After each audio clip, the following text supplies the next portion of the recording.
एकदा गवारीमध्ये शेंगदाणे टाकून बनवा भाजी, खूप भारी लागते आणि खूप टेस्टी लागते. टिफिनला पण देऊ शकता अशी भाजी आहे ही. तर त्यासाठी गवार स्वच्छ धुवून घेतल्या, कट करून घेतल्या त्या आधीच.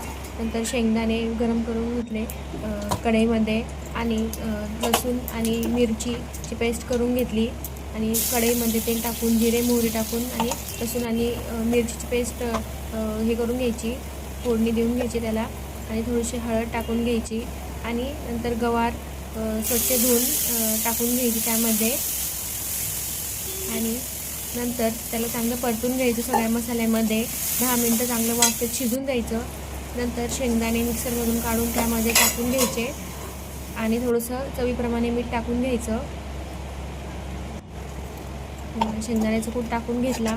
नंतर 10 मिनटं शिजून द्यायचं आणि बघा आपली गवारीची भाजी तयार आहे. तुम्ही ही रेसिपी नक्की ट्राय करून बघा.